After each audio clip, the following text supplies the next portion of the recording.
నమస్కారం.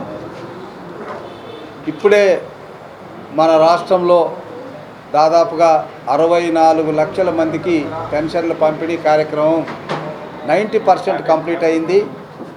దాదాపుగా 3,000 కోట్ల రూపాయల నిధులతో ప్రతి నెల కూడా పెన్షన్లు పంపిణీ చేయడం అనేటువంటిది చంద్రబాబు నాయుడు గారి నాయకత్వంలో ఉన్నటువంటి కూటమి ప్రభుత్వానికే చెల్లింది. ప్రజలందరూ కూడా హర్షిస్తున్నారు. అదేవిధంగా ఆపదలో ఉన్నటువంటి క్యాడర్ను ఆదుకోవాలని గతంలో నిలిచిపోయినటువంటి సీఎం రిలీఫ్ ఫండ్ని తిరిగి ప్రారంభించి ఒక్క పత్తిపాడు నియోజకవర్గంలోనే 1,02,00,000 రూపాయలని 26 లక్షలు 1,26 lakhs సార్. మన రిక్వెస్టెడ్ అమౌంట్ టోటల్ 62,81,000 మనకు వచ్చిన అమౌంట్. సో ఇప్పటి వరకు మన కాన్స్టిట్యున్సీకి సంబంధించి 42 మందికి సిఎంఆర్ఎఫ్ రిలీఫ్ కింద మనం పంపిణీ చేయడం జరిగింది. 68 లక్షల రూపాయలు మనము వాళ్ళకి సహాయంగా అందించడం కూడా జరిగింది. ఈరోజు మాత్రమే అంటే రేపు 1వ తేదీ వాళ్ళ కుటుంబాల్లో జరిగినటువంటి నష్టాన్ని మనం ఎలాగో పూడ్చలేం. అయితే ఆర్థికంగా ఆ కుటుంబాలను ఆదుకోవాలనేటువంటి ఒక సంకల్పంతో చంద్రబాబు నాయుడు గారు నిన్న మొన్న క్లియరెన్స్ డేలని పెట్టి సిఎంఆర్ఎఫ్ కింద హెడ్ ఆఫీస్ నుంచి ఏకంగా 21 మందికి 38 లక్షల రూపాయలు పంపిణీ చేయడం అనేటువంటిది ఈరోజు జరుగుతుంది. అందులో ఒక వ్యక్తికి 12 లక్షలు ఇవ్వడం అనేటువంటిది సీఎం రిలీఫ్ ఫండ్ చరిత్రలోనే మన పత్తిపాడు నియోజకవర్గంలో జరిగిందన్నది మాత్రం స్పష్టం. సో అది కూడా ఇప్పుడు మీకు 12 లక్షల రూపాయలు కర్నాటి సైదారావు ఆ కుటుంబానికి ఇవ్వడం అనేటువంటిది కూడా జరుగుతుంది. సో ఈ విధంగా కూటమి ప్రభుత్వం ప్రజల ఆకాంక్షల మేరకు వాళ్ళు 93% మ్యాండేట్ ఇవ్వడంతో అదేవిధంగా సంక్షేమ కార్యక్రమాలు ఒకవైపు అయితే అభివృద్ధి కార్యక్రమాలు కూడా మరొక వైపు చేస్తూ రాష్ట్రంలో ఈరోజు దేశంలో ఎక్కడో మరుగున పడినటువంటి ఆంధ్రప్రదేశ్ని వైసీపీ పాలనలో మరుగుపడినటువంటి ఆంధ్రప్రదేశ్ను తిరిగి పునర్జీవనం చేయడం, పూర్వ వైభవాన్ని తీసుకురావడానికి ఆర్నిశలు కష్టపడుతున్నటువంటి చంద్రబాబు నాయుడు గారికి, అదేవిధంగా డిప్యూటీ సీఎం పవన్ కళ్యాణ్ గారికి, యువనేత లోకేష్ బాబు గారికి ప్రజలందరి తరఫున ముఖ్యంగా పత్తిపాడు నియోజకవర్గం తరఫున ప్రత్యేకమైనటువంటి అభినందనలు తెలియజేస్తూ పత్తిపాడు నియోజకవర్గానికి కూడా కొత్త సంవత్సరంలో అన్నీ కూడా మరి అభివృద్ధి కార్యక్రమాలకి శ్రీకారం చుట్టడం జరుగుతుంది. మనం ఎలాగైతే అనుకున్నామో గుంటూరు ఛానల్ కానీ, గుంటూరు మోడర్నైజేషన్ కానీ, నల్లమడ మోడర్నైజేషన్ కానీ, అదేవిధంగా పర్చూరు ఓల్డ్ మెడ్రాస్ రోడ్డు కానీ, కాలువలకు మరమ్మతులు చేయడం కానీ ఇవన్నీ కూడా ఒక్కొక్కటి జరుగుతాయి. అదేవిధంగా మెర్జ్డ్ గ్రామాలకు సంబంధించి మరి మౌలిక వసతులు కల్పించే విషయంలో ప్రథమ స్థానాన్ని తీసుకొని ముందుకు వెళ్ళడం అనేటువంటి కూడా జరుగుతుంది.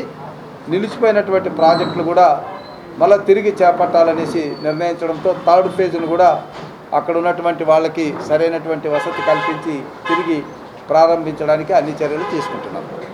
సో ఇప్పుడు సిఎంఆర్ఎఫ్ చెక్కులు పంపిణీ చేద్దాం.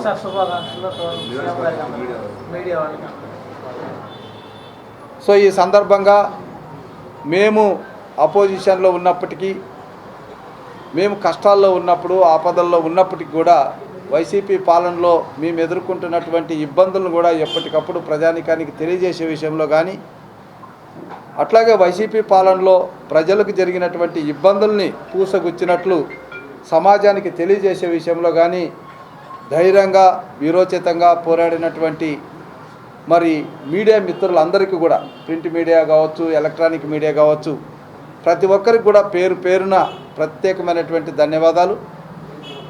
వాళ్ళు పనిచేసేటటువంటి విధానంలో వాళ్ళ కుటుంబ సభ్యులు కూడా చాలా వరకు ఒత్తిడికి గురయ్యారు. చాలామంది మీద కేసులు కూడా నమోదయ్యాయి. చాలా చోట్ల తీవ్ర ఒత్తిడికి గురయ్యారు. అటువంటి కుటుంబ సభ్యులకు కూడా మేము నూతన సంవత్సర శుభాకాంక్షలు తెలియజేస్తున్నాం. అదేవిధంగా ఈ కొత్త సంవత్సరంలో మా మీడియా మిత్రులు మరి ప్రభుత్వానికి ఇటు ప్రజలకు ఒక వారధిగా ఉండి ఇంకా బలోపేతంగా పనిచేసేటటువంటి శక్తిని యుక్తిని ఆ భగవంతుడు వారికి అందించాలని ఆ సర్వేశ్వరుని కోరుకుంటూ ఈ సందర్భంగా పత్తిపాడు నియోజకవర్గ ప్రజలందరికీ అదేవిధంగా ఓటర్ మహాశయులందరికీ పేరు పేరున నూతన సంవత్సర శుభాకాంక్షలు తెలియజేస్తూ వాళ్ళ కుటుంబంలో శాంతి సౌభాగ్యం అభివృద్ధి మెండుగా ఉండాలని వాళ్ళ పిల్లలకి మంచి భవిష్యత్తు ఉండాలని కుటుంబంలో అందరికీ మంచి జరగాలని మరొక్కసారి కోరుకుంటూ వారందరికీ సంక్రాంతి శుభాకాంక్షలు నూతన సంవత్సర శుభాకాంక్షలు. వైసీపీ మాజీ ఎమ్మెల్యేలు ఈరోజు కూడా కైకలూరు ఎమ్మెల్యే దేవమంగళ వెంకటనారాయణ వచ్చారు. అంటే ఏంటి అంటే కేసుల నుంచి కాపాడుకోవడానికి పార్టీలోకి మీరు షెల్టర్ ఇస్తున్నారా?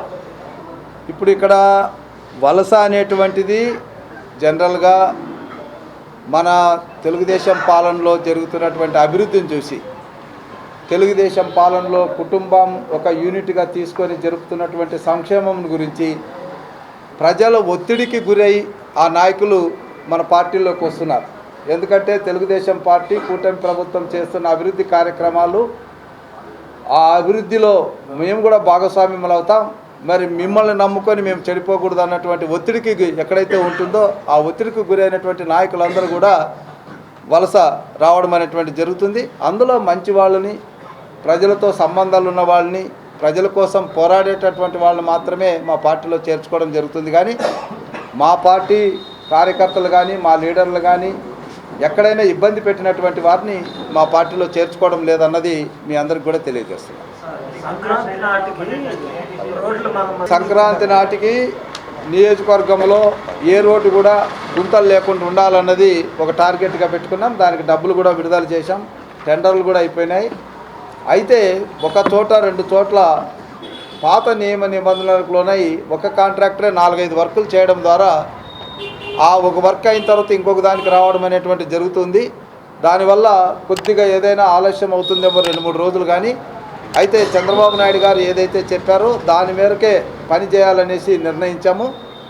వాళ్ళ కాంట్రాక్టర్లు కూడా వాళ్ళని గట్టిగా మందలించి పని చేయాలని చెప్పాము. ఇప్పుడు మా నియోజకవర్గంలో ప్రతి మండలం నుంచి కొత్తగా చదువుకున్నటువంటి పిల్లలు ఉత్సాహవంతులైనటువంటి పిల్లలకి మరి మహిళలకు కానీ పురుషులకు కానీ కనీసం 5 మందికి కొత్తగా లైసెన్సులు ఇవ్వబోతున్నాం.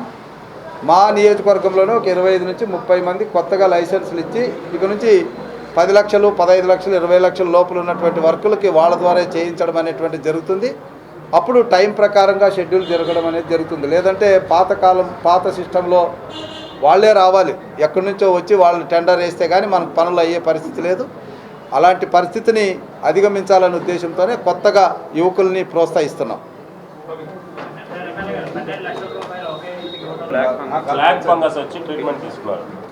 ఆయనకి దాదాపుగా 24 లక్షల రూపాయలు ఖర్చు అయింది. సో కుటుంబం కూడా కంప్లీట్గా ఆర్థికమైనటువంటి సంక్షోభంలోకి నెట్టివేయబడింది. అతన్ని ఎలాగో మనం కాపాడుకోలేకపోయాం. కుటుంబాన్నైనా ఆ అప్పుల నుంచి కొంత ఉపశమనం కలిగించాలి, వాళ్ళకి కొంత ఆసర కల్పించాలన్న పెద్ద మనసుతో చంద్రబాబు నాయుడు గారు 12 లక్షల రూపాయలు ఇవ్వడం అనేటువంటిది జరుగుతుంది. బ్లాక్ ఫంగస్ అది ఇక డేంజర్ కదా. అంటే కోవిడ్ పోస్ట్ ఆపరేటెడ్ కేసు. అది కోవిడ్ తర్వాత రేర్ కేసెస్ వస్తాయి. అది జనరల్గా డెత్ సంభవిస్తుంది. పోరాటం చేశాడు 2 ఏళ్ళు, కానీ మిగుల్చుకోలేకపోయాం. అయితే కూడా ఆ కుటుంబాన్ని ఆదుకోవాలన్న ఉద్దేశమే ఈ 12 లక్షలు. చెక్కు కనపడాలా? సరిపోతుంది. లక్ష్మీ మానస రామిశెట్టి లక్ష్మీ మానస అమ్మాయా లక్ష్మీ మానస తొలిచూరి శ్రీలక్ష్మి ఉన్నారండి. తొలిచూరి శ్రీలక్ష్మి అల్లంశెట్టి పద్మావతి మీరేనా? అల్లంశెట్టి పద్మావతి ఉన్నారమ్మా.